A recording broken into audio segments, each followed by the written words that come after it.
Happy Wednesday. Welcome to Let's Talk Good Broncos. That's what Let's Good Talk Broncos. I don't know. Either way, Brie Maestas, Will Keys, Zach Seegers, Joey Richards, Brandon Perna absent. Interesting. Let's talk about it. You guys remember Pimp My Ride? Yes. Zach doesn't because he was born about, I don't know, 3 years too late. But yeah, Exhibit. Who would you? I remember when they'd play like hey, here's the ancient MTV tapes. When I was growing up, they're like, ooh, we found a VHS tape and we blew the dust off it. We're going to show it to you guys now. Like during that week, they would sometimes play Pimp My Ride. That's ridiculous. Who would you? You started swinging. You started the swinging. Staying out of this. Who would you attribute the exhibit role to on the within the Denver Broncos organization? I was thinking maybe George Payton. I was thinking maybe Walton Penner. Because all I can think about is this Denver Broncos team being a 1990 beat up minivan where they plugged in some speakers and painted it a really fun fuchsia color. And now this is what we're stuck with because we're about to blow it all up. But guys, any insight to that? I think that's first of all, it's a great metaphor. And I think it's got to be ownership because they're just taking this like beat up vehicle, like you said, and throwing money at the problem to renovate rather than replace. And it ends up being more of a hassle now than it was at the beginning. So I think you hit the nail right on the head. I think the Walton Penner group is Exhibit. Exactly. Yes. I think you were dead on. When you were saying Peyton, I'm like, yeah, I guess that's right. But we've got a whack Exhibit then. And then I realized, no, it is the Walton Penner group. Just what Will said, throwing a lot of money at the problem, but then also kind of like very flashy things that ultimately maybe aren't all that practical. The new Jumbotron, it's massive, it's giant. Like it's nice, it's cool, but I don't know how much it's really moving the needle. When they installed the nice turf or whatever for or the nice grass or whatever for the last game or two one or two home games. I had a stroke there for a second of last season. That was, I don't know, maybe not ultimately all that meaningful, but very showy, very flashy. I'm just saying, if I want a fish tank in my beat up Mazda, I think we should be able to get it done. That's exactly what we're doing with the new club levels and everything there. Listen, jokes aside, it's really nice upgrades. It's nice that the team has money. Now they're going to show their hand and whether or not they're going to use that money for good as we look towards what is inevitably a rebuild here for the Denver Broncos. Don't be scared about the name of a rebuild. Honestly, it's just a fancy way of saying things got to change. They got to change drastically. You don't want to, I don't know, do the apartment manager special and just slap a piece of 8x11 paper over a hole and paint over it and just call it good. I think we've seen now that really doesn't work out. You also don't want to trade away players back to their original team or cut players and have them be picked up by their original team, i.e. a la Frank Clark. An interesting turn of events. We had predicted it over on our Let's Talk Broncos takeover of Broncos Country tonight that what is going on with Frank Clark? Does he end up back in Kansas City? Turns out he did. So sandwiched between Kansas City away, Kansas City home. Green Bay Packers are going to be this Sunday. We're going to talk a little bit tonight, though, about what I guess where our not panic meter is, but our rebuild concerns are with the Denver Broncos. I'm going to walk through the tank meter because now we're talking about how badly do certain parts of this team make you want to tank? And that's as a Denver Broncos fan. So if you want to go ahead and contribute what you think, get in the chat, let us know. You can search Let's Talk Broncos. You can search That's Good Broncos, and you'll find the live stream so you can communicate with us. We got a lot of people tuning in, and I'm going to walk through the tank meter now because I'm especially proud of them as we worked on them today. Zach Seegers bringing it in with level 1, the tank meter, fresh paint, a fresh coat of paint. We just really need to spruce up the place. You got number 2. Go ahead. There is symbolism, with all the figures I chose. Like Teddy, I feel, that's not a wholesale fix. That's just throwing a fresh coat of paint on the problem. That's why he's the representative there. I like how Vic Fangio's face is quizzical about hole spackle. That one just made me laugh a little. Yeah, because you're going to have to say whole spackle. You're not going to give me a tank meter too. You're going to say we're whole spackling. And honestly, I don't know what that's eliciting or what visual it's creating, but you're welcome. Tank meter number 3 is a roof replacement. I want to know this because this is kind of like the shed that you create by putting a George Payton on top of this team and organization. Was that where you were going with that one, Zach Seegers? I like that one. I was thinking something's broken up top and it needs replacing. Oh boy. There we go again. Never mind. I regret asking.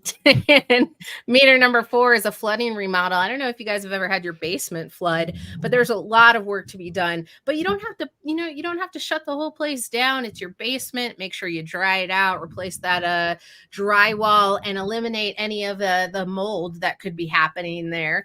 Tank meter number 5 is a total implosion. And now all of Broncos country is asking themselves, what the hell is worse than a total implosion? Well, let me tell you, folks. I'm surprised this one isn't it's not labeled tank meter 666. It is labeled tank meter 66. Burn it to ashes, and very appropriately as such, Nathaniel Hackett is gracing our banner here just to get an elicited cringe from all of our viewers. You guys ready to give the old tank meter a try? Yeah, let's do it. All right. Will, before we do that, we're going to throw it on over to our sponsors because we're about to have a really fun time. Oh, thank you very much. I'm going to see if I can nail this for the second week in a row. Today's episode is sponsored by Underdog Fantasy. And this week, they're matching your first deposit up to $500, which is an exclusive offer for new customers. Here's what you have to do. All you have to do is sign up at Underdog with our link below or code Let's Ride. You can see it there on the screen. Make your first deposit. Let's take a look, if you guys have it, at Brandon's pick'ems for the Saints-Jags Thursday night football game featuring the 100K Sunday. Let's see if he wins his first pick'ems of the season. Do we have those? I think we do. We should have them. I think they're at the very bottom. Yeah. There we go. Yeah. So for the 100K Sunday, he took higher on Keenan Allen, probably a good bet. Quentin Johnson really hasn't done anything. Higher for Rashid Shaheed. I like that one. He's been getting a ton of targets from Derek Carr. Higher on Travis Etienne. Good. And then lower on Alvin Kamara. Actually, I love that. Jacksonville's run defense has been insane this season. It's fun. That's a good pick. I'm really trying to get Will into the frame. That's okay. It's about the ad read. It's not about my face right now. Yeah. So I mean, if Zach agrees, then there's a good chance that Brandon's going to win something for a change. So the link is below, and the code, as always, is Let's Ride. That's Let's Ride. Let's Ride. There you go. All right. Underdog Fantasy. Underdog Fantasy. I'm going to leave it up just for a second as I try to figure out what I did with the layout. But we're back. Thank you for that, Will. I think you nailed it this time. And honestly, I threw it was like a 6 out of 10. I was better last week. We're going to try to – I might need some fresh paint on the ad read for next week. We'll see. Honestly, I'm going to say that I just threw literally everything at you. So you did great given the circumstances. Thank you.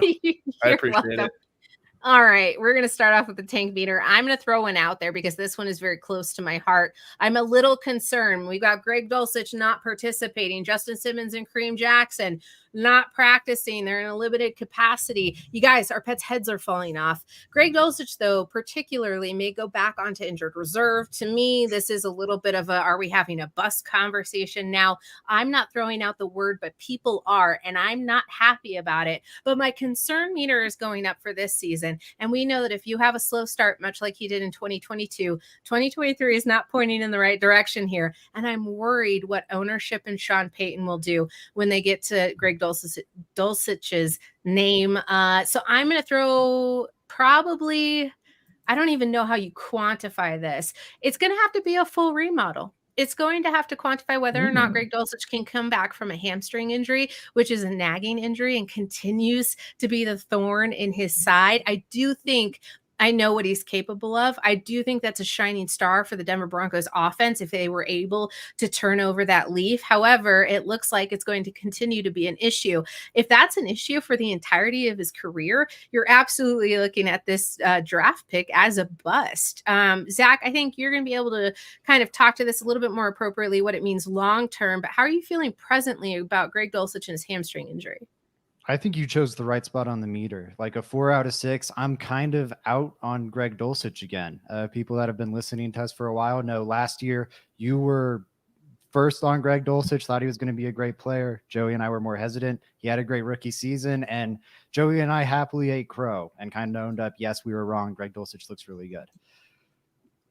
Both of us are kind of back on the I'm not sold on Greg Dulcich train after this. I think that's why it's not a 5 or a 6 for me, is because I want to leave room for I don't know, him returning to the field, because I do think whenever he's been on the field for the Broncos, he's a good weapon. He's a valuable piece in the offense. It is just this chronic hamstring issue is really concerning. It's hampered him for almost 2 years now. He had little nagging injuries throughout his time at UCLA. So this track record goes back a good while now. And I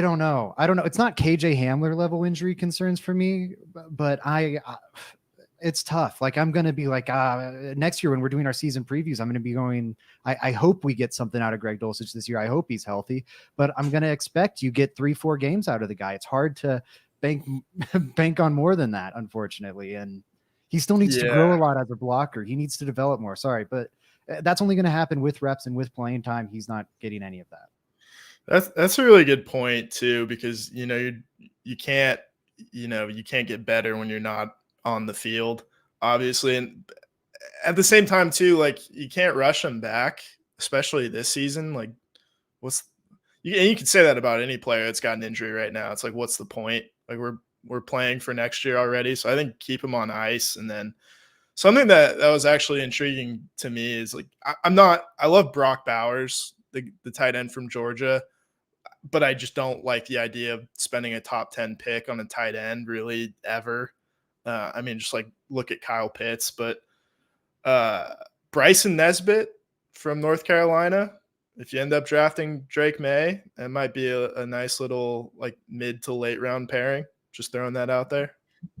I like the pairing. And Will, I think you're also right. When you start spending that kind of capital on a tight end, what you're looking for is a little bit of a project, a little bit of a flooding remodel, because it does take a couple of years in the league to catch up to speed, to work on blocking skills. We saw it a lot with not only Noah Fant, but Albert O. And it just takes a little while to really smooth over a lot of those skill sets. And I think Greg Dulcich needs not only the time in the league, but the time on the field. So Zach, thank you for throwing that out there. Will, are you good with the level 4 tank meter for Greg Dulcich? Yeah, I think that's appropriate. Like and people are kind of getting flashbacks, and maybe appropriately so, to drafting Jake Butt in the 5th round. Fortunately, I don't think we like passed up on a Hall of Fame tight end who was selected like a pick later with George Kittle. But in Dulcich, to me, obviously you spent a higher pick than Jake Butt, and he's been way more promising when he's actually on the field. But they're both wearing number 80. They're both chronically hamstrung, no pun intended, by injuries. So I get the kind of PTSD there. I know that was pretty bad. It was so bad. It was really good. I was looking for a better word, and I was like, I don't think there is one. I liked it. I'm going to use it. And because of that means you have to go next, Will.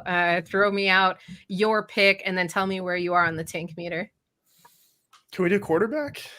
Sure. I think quarterback seems like the most pressing issue here.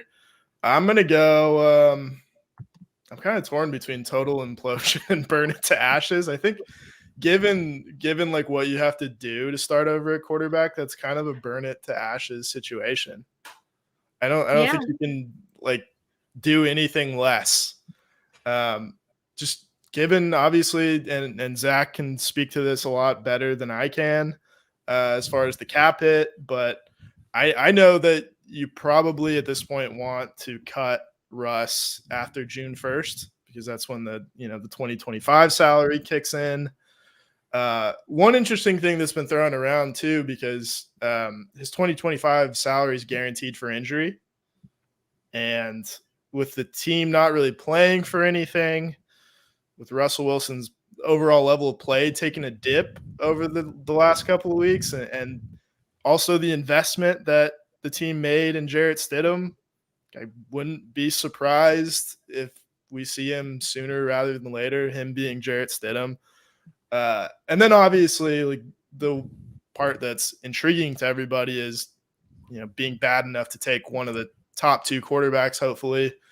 Caleb Williams, I don't know if you guys watched that USC Notre Dame game, but he was just atrocious. Drake May is really, really growing on me. I liked what he did too. And then you got Michael Penix out of Washington. It played incredible football in probably the best game of the week last week. And again, like I've said this before, but if you want to pick a year to be bad, like, this is a good year to do it. So overall, burn it to ashes. Let Russ go somewhere else, but you have to start over, I think. Will, do you think Shawn Payton's playing chess and not checkers then? I like to think so. I like to think he's playing 8-dimensional chess right now, but I think he just inherited a situation and was like, all right, if Russ isn't good, he's not good. And if he is, that's great, and we'll figure it out later. Yeah. So, but I like to think so. I like to think he's got a plan for everything. Maybe not, though. So this guy over here, yeah. Yeah. I really hope so. I really hope so. It's not looking good right now. But yeah, I'm with you. I think you have to burn it to ashes. That's really the option. Is 2 more years of Russ, kind of double down at the quarterback position, I guess, more like. And then to rebuild around Russ, you're probably making him restructure, which is going to make your long-term commitment to Russ even greater. So It really is going to be either, do you want to double down at quarterback, or do you want to burn that room to ashes? And I think you got to burn it to ashes. Will mentioned a couple things I want to hit on. Everyone's doing their research, and I applaud everyone for it. Going to Spotrac and going over the cap. And unfortunately, those sites have, in my opinion, a mistake. Like, they're just not communicating the information very well on the dead cap hit. You'll see that the dead cap the Broncos take on dramatically drops in 2025. So a lot of people are saying, why not do 1 more year and then cut Russ after 2025? That is not taking into account the $37 million fully guaranteed. That is 1,000% going to Russell Wilson if he remains on the Broncos roster. Why it isn't taking that into account, I do not know. I think there's maybe some way where if Russ does something off the field or whatever, it doesn't go into effect. And so they're not counting it yet. But just know, add 37 million to that number, because it's not right. The Broncos, unless they want to fully guarantee his 2025 salary, have to move off him this year. That's the decision. They're already on the hook for a lot of 2024. Actually, all of 2024. The decision is, do you want to fully guarantee all of 2025? And the decision should absolutely be no there. The Broncos will not get to make that choice if Russell Wilson gets injured, to the point Will just made. That blows up this entire burnt to ashes option and locks the Broncos in to, I think, an even darker timeline than the one they currently inhabit. I would bench Russell Wilson before this game against the Green Bay Packers. Sincerely. Like, this season is already gone. Russell Wilson, I think, has been fine this year, but isn't the type of superstar quarterback that's going to lift you from the grave here. So just sit him, because this season almost definitely is over, and you can restart next year. Truly, like, in 2025, this team's going to have $150 million in cap space. In 2026, they'll have over $200 million. They have a blank slate coming to them. You can start fresh, Broncos country. Who knows what happens with that fresh start, but it is a fresh start. That all goes out the window if Russell Wilson suffers an injury. That is the nightmare scenario for the rest of this season, is Russell Wilson getting injured. Please, God, Mike McGlinchey play some good football. Burn the quarterback room to ashes. Hey, we can't blame the offensive line the entirety of this, but I can hear a lat tear coming from a mile away. It would be unfortunate to see Russell Wilson get hurt, but we did see him come down with a little bit of an injury bug last season. So the question is, what is stopping the Walton Penner group from opening up their wallets and just paying the man to take a seat? Because at the end of the day, you're already doing so. I just don't see anything against it. And Zach's done a tremendous job of breaking this down. If you're interested in hearing more about the Russell Wilson contract and what that means for the Denver Broncos if they choose to move on and when they choose to move on, because the implications are heavy. And if you really want a breakdown to where, I mean, I understood it, I walked through it, and it kind of is pretty cut and dry, go on over to Let's Talk Broncos. It's the highlighted video over there. And I truly implore you to take a watch. It's about 25 minutes, and it seems to be in favor to most of Broncos country to at least give it a look. Whether or not you agree with its purpose, I think it's important to be educated in that sense. So, do you think he plays past the half of this season? Because why not throw Jarrett Stidham in and see what he's got? Bye week. I'd be circling that bye week coming up. When is the bye week? Do you guys know? After 2 games. So Okay. Packers, Chiefs. It's the if they lose to November. the Packers this coming week, I think you're looking at what, 1-7, right? Because they'll be Yes. 8 games in. God willing. Then it's done. Then it is done. Bye Russ, sit on the bench, buddy. Jarrett Stidham, make sure that Russ doesn't get hurt. I mean, get Russell Wilson the bubble boy suit. I swear to, if this man gets injured, it is such bad news for this franchise. We might have to run the ball like 60 times against the Packers. But I think my worry there, hire 20 retired Secret Service agents. I'm sorry, Will, continue. Yeah, no, and maybe replace the turf again, just to make sure it's top of the line stuff. I don't want any non-contact injuries. None of that Super Bowl shit they rolled out last year. Yeah, that was what a fiasco that was. I think my concern there is like, what if you see a situation like the Commanders game or the Raiders game where Russ plays well and the team loses? Because then it's like, and Zach, you might not even care and be like, don't listen to them. But like, how does a coaching staff justify that kind of benching to the locker room? I don't think you can. Like, you bring up a good point. It's going to be hard because players are not going to be won over by like, the cap guy coming down to the locker room and being like, well, guys, you see, if he gets injured, we're going to have to guarantee him $37 million. Like, they're not going to be into that at all. You cannot do that.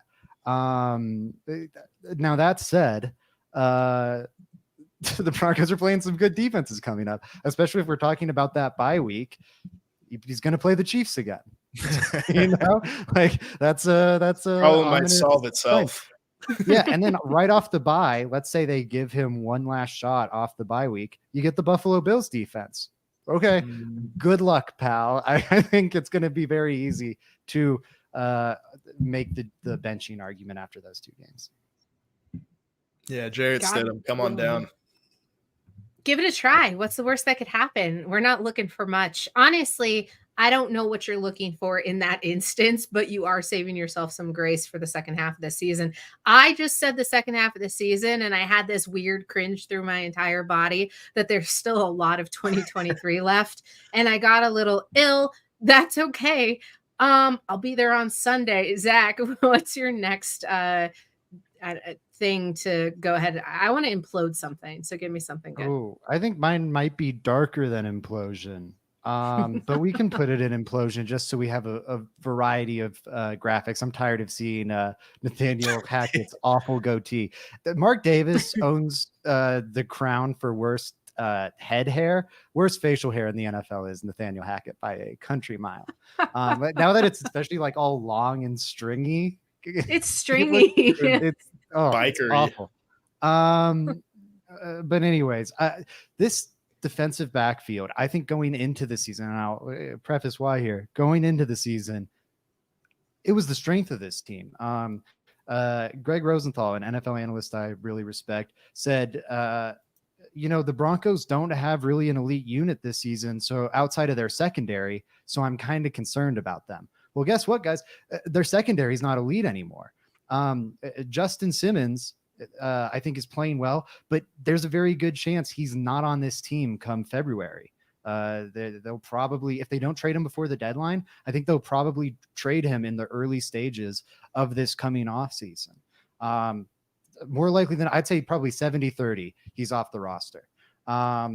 Kareem Jackson, this is probably his last ride. I mean, I've said that the last few seasons, but like, he's what, 33, 34 now. He's really getting up there. He's Watch what not you what he say. once was. Even if he comes back, he's not what he once was. I don't think he's like a plus safety. I don't think he's an above average starter anymore. Caden Stearns, who was going to usher in the new era at safety, and you thought, hey, it's fine that Kareem Jackson's moving on because we got Justin Simmons and Caden Stearns, and they're going to be awesome. Now he has a patellar tendon injury, and if you look up the history of NFL players to suffer that injury, it's bad. It is worse than an ACL. It is worse than an Achilles. Like, pretty much no one has ever returned from it and been a high-level starter. It's what ended Victor Cruz's career so young. Remember how Victor Cruz was awesome? What happened to him? Patellar tendon injury. I think he actually had 2. So that's really sad. And then behind them, you know, you have PJ Locke, who's good, but if all we're looking at for the future of the safety room is PJ Locke and nothing else, that's pretty scary. And then the cornerback room, you thought you had Damari Mathis, this young, exciting piece, and Riley Moss, this young, exciting piece. Mathis doesn't look that exciting anymore. And despite how bad Mathis has been, Moss can't get on the field. So I don't really know how to feel about him. And K'Wan Williams is going to be gone after this season. It's this thing that was the strength of the Denver Broncos for quite a few seasons now. To me, it looks like Patrick Surtain and nothing else. He's like the Will Smith meme from the last episode of Fresh Prince, where he's walking in and he's just looking around there. That's Patrick Surtain right now in this defensive backfield, and it makes me sad. I would like to also just point out that Justin Simmons said today that there was a lot of talent in the depth of the secondary still. And I want to agree there, and I'm going to push back just a little bit because I think Damari Mathis has had his struggles in tackling, but we have seen him work on the opposite spectrum and be pretty lights out, being able to recover from a lot of his mistakes and improve week to week. I think that he may be suffering by the Justin Simmons absence. I think that he was suffering from a lot of the injuries that have been cooped on this defense, plus the system that they're running probably isn't conducive to his growth. I'm not going to write Damari Mathis off just yet. I still think that he's having some sore points there in the secondary. Patrick Surtain wants to retire a Bronco, and I appreciate him saying that recently, but all is fair in love and war. And if we're totally imploding the Denver Broncos secondary, that looks to see Justin Simmons move on. That looks to see Caden Stearns possibly not return, which breaks our very little hearts. And I just think there is talent. And that's what I'm not even going to push back. I'm not going to try to give evidence here, but we've seen what they're all capable of. And Kareem Jackson has not slowed down. You can throw in the unfortunate penalties that he's amassed this season, but honestly, that's the player he's always been. It's the league in the NFL that has changed around him that is leading and attributing to those calls. Will, tell me a little bit, how do you feel about the secondary in general? And we'll talk about the implosion. I think the mistake here was kind of investing in the secondary to begin with, and at the expense of the front of the defense, because it's become really apparent to me over the last few weeks and maybe just this season in general, like the really good teams, and I think the really good teams are the Eagles and the 49ers. They build up front first. They spend their big draft capital on just big dudes, like fast guys, like, you know, the Jalen Carter, Javon Kinlaw, like maybe that's not the best example. Javon Hargrave, yeah, Eric Armstead. There's like never enough guys on the defensive line for those teams. And you look at their secondaries, and you got like Diamador Lenore over in San Francisco getting picks, and Tashawn Gibson, however old he is. And the Eagles, like, they spend some resources, but they're really smart about kind of getting veterans on the cheap and getting reclamation projects and even like undrafted safeties to come in and play a big role in that defense. And it pains me to say this because I think Patrick Surtain's like the perfect prototype corner, but this is probably why they should have taken Micah Parsons. Unfortunately, I know it's not very popular, but it's Boo. it's kind of, I think it's true. He's the more valuable player. I think. Yes, it's exactly. fair. He plays a more premium position. Yes, I think like if you're going to talk about who has created more value for their team so far, it is Micah Parsons. Yeah, I'm okay not taking Micah Parsons just because of his uh college activities personally. I have an That's easier fair. time rooting for Patrick Surtain. I don't disagree with the point though. I do think he's been the more valuable pro so far. They're both great. You look at that entire draft class. You might have the best wide receiver in the league, the best cornerback in the league, the best pass rusher in the league, one of the like couple of the best quarterbacks in the league, I think. I don't know. It's a pretty good draft class. It's exciting. Okay. Since we didn't use all of our meters, I think we're all in agreement with where we landed on the things that we threw out. I did kind of want to get your guys' input on this because I wanted to say hole spackling. Mm-hmm. Can you give me something that falls directly into this category really quick? Yeah. Courtland Sutton. I think Courtland Sutton people might think is a more extreme one. That contract really isn't all that bad with how the wide receiver market is shaken out. Without the fumbles, I think he's been a fine wide receiver this year. And you're almost definitely going to move on from Jerry Jeudy. You're almost definitely moving on from Tim Patrick. And so like it could be what I just said about Patrick Surtain in the defensive backfield could soon become true about Marvin Mims. And I love Marvin Mims, but he's not Patrick Surtain. So let's not put him in that position. I think Courtland Sutton is a great presence in that locker room. Everyone loves him. You can always move off from him a year from now and just kind of use him as a band-aid to give you like some sustainability in that room. And hole spackling your plug-in holes, that might be what Courtland Sutton does for a year. I think they could also move off him and find a different trusty veteran without too much hassle. Those guys are out there. But you'd have to do it. You're only saving like 10 mil on moving off of Courtland Sutton. You would still have 7 million invested in that position. So, okay, you're replacing him by signing a different veteran. Are you signing that veteran for less than 10 million? That's still going to be better than Courtland Sutton. If you look at the current wide receiver market, answer is probably no. It's just whole spackling, Courtland Sutton. Yeah, I think that's a really good point that you made, because especially like if you're going to bring in a young quarterback next year, you're really sabotaging his development if you don't have some kind of like high floor veteran that's going to move the chains, and someone that, because like we don't have that in a tight end, and the closest to that is Courtland Sutton. There is the potential out, like you said, after 2023, but the wide receiver market is going to reset every offseason, and that deal is going to look better and better. So obviously, like Jerry Jeudy is not long for the Broncos, and I'm not going to be sad when it happens, really. But you need someone catching passes, and Marvin Mims is really dynamic. He's really explosive. He's a great deep threat, but you need someone that's going to go over the middle on like 3rd and 9. And you need a quarterback who's going to throw to him over the middle. Tim Patrick may or may not be back with the Broncos, so that'll be an interesting concept. It was I like the throw to Courtland Sutton, but I was going to put hole spackling over the entire wide receiver room, because I think that with a little bit of sprucing up, a little bit of housekeeping, and that thing's pretty much ready to go. You can find good wide receivers every year in the Anywhere. 4th, 5th round of the draft. What Terry McLaurin was a 6th round draft pick, and those guys aren't coming out at that level every year, but there are good contributors at wide receiver being found every single year in the 4th, 5th round of the draft. I know George Payton couldn't hit on a late round pick to save his life since 2021, but Broncos country, don't forget, you can hit on late round picks and find actual contributors. Yeah, you can find veterans too. Like there's always going to be like a pretty solid wide receiver that you can pick up on a 1-year deal, like a Brandon Cooks type or someone like that. All right. I'm going to throw out number 3 because we didn't do a roof replacement. We got close. We decided to up it just a little bit.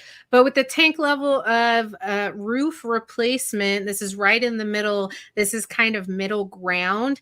And honestly, I'm going to put, it's going to seem counterintuitive here. I'm going to put Shawn Payton into this category because I think he needs to do better if he's going to consider this his team. I think the idea is that he was brought in to make it the Shawn Payton era. I'm not seeing the Shawn Payton era. It's missing. I don't think that you need to redo all of what Shawn Payton is doing. I think he's done a lot of good for what the direction he wants to take this team. But right now, it's a little bit like it's got hail damage. I'd like to see a little bit of a replacement, specifically the key pieces around him. That makes me very nervous because I don't want 2 specific coaches to go anywhere. But I do think that the idea is that you need to do something to vamp up this Shawn Payton team and not just the Shawn Payton offense. I think the defense needs to come along for the ride. Zach.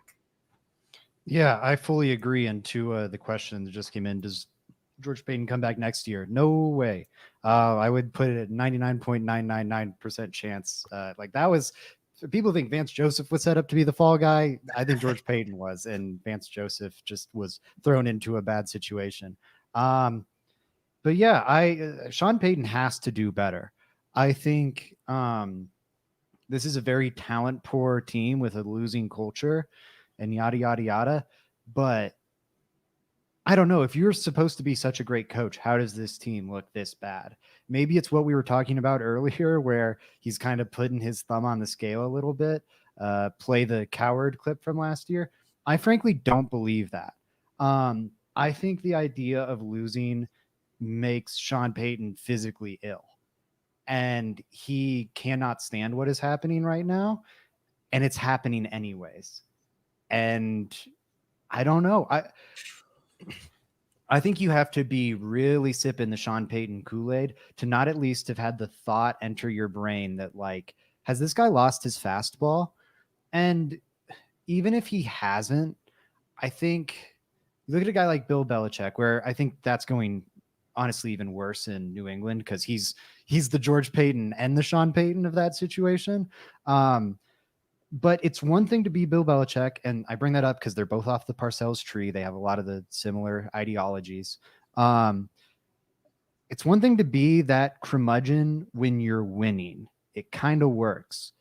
When you're this bad, I think it's so much harder to be that a-hole. So I don't know. I think there's a good chance it gets turned around next year. Like, you turn over the roster, bring in a lot of youth, bring in a lot of Shawn Payton guys, and really install his culture into this building. And it's, maybe then everyone's rowing in the same direction.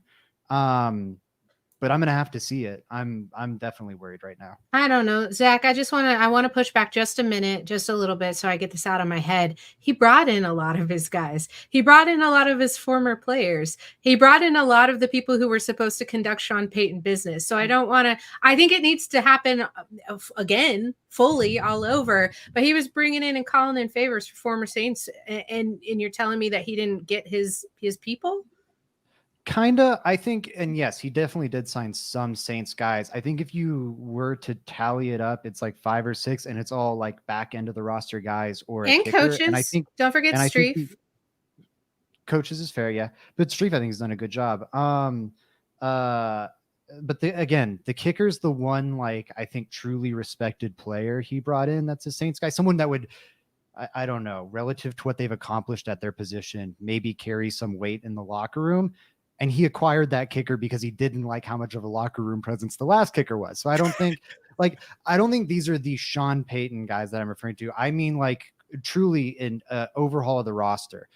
What he took over was kind of the George Payton experience. And then he hit it with the Shawn Payton seasoning. And I won't deny that at all. I'm talking about, give us the Shawn Payton dish. And it might still taste horrid, but I want to see this roster truly built in his image. Maybe that makes it better. I'm not saying it will, to be clear. I'm saying I have to see it to believe it at this point. But I do think that's a case for some optimism. He kind of inherited Vic Fangio's roster that Hackett had for a season. And So I'm he curious what it looks like spackled the when it succeeds. holes with Will Lutz. Yes. I love it. And Adam I'm Troutman. not Bree. I'm not like scapegoating Payton here. I'm not saying, hey, it's all fine. I'm saying there's I an don't like the avenue where Troutman it move. could be okay. Yeah, we could replace the roof. Will, go ahead. I think I like that you brought up the Colin Cowherd clip, because everybody focuses on the Caleb Williams part of that clip and they don't watch it till the end. And he talks about the Buccaneers deliberately tanking in 2014 to get Jameis Winston in that offseason. And he says something really important. He's like, you lose a little piece of your locker room every time you basically try to lose on purpose. And so that, first of all, I was like, damn, like he's probably going to try to win the rest of the year. And I don't like that. But also, it's like a clue that he intends to win. You know, I don't think he is trying to tank, and that is more concerning than just being bad, obviously. But I think you owe it to yourself as a team that's had 7 head coaches, not counting the interims, since they fired Mike Shanahan 15 years ago. Given the circumstances and the talent on the roster, you owe it to yourself to give a respected head coach like 3 years to turn it around. That's understandable. And I've talked to former NFL players where I ask, what's the idea of a tank? What would it do to a locker room? And it's just an obvious answer for them, right? Because their livelihoods depend on it. Their film, their contracts, their family, their long-term careers could be their last year. It's a not for long league. So the idea that you wouldn't lose the locker room if you even had an inkling of not trying to turn it around, I don't think it's a necessity that you're actually thinking they're trying to lose games. But I think the idea here is that at the end of the day, most things will be on fire sale come end of the season. But you don't want to go out there and actually throw games. And honestly, I think that's quite illegal in terms of the NFL. Right. No, but I mean, like, to bring it back to something we said earlier, like benching Russell Wilson for Jarrett Stidham, obviously not, going out there with the intention of losing, but not putting yourself in a position to win, I think are two different things. And we've seen teams not put themselves in a position to win, like very blatantly. The Buccaneers, like I said, Doug Peterson's last game with the Eagles comes to mind. So I think they're like, people do tank. And I think that is a deliberate choice that a coach has to make in this situation. Yeah, I think we have seen the tanking coaches. I think we've only seen it for a game. And I don't think that's what Payton's doing here. I think it's a nice thing to believe, because you would like this to be them being intentionally bad, but I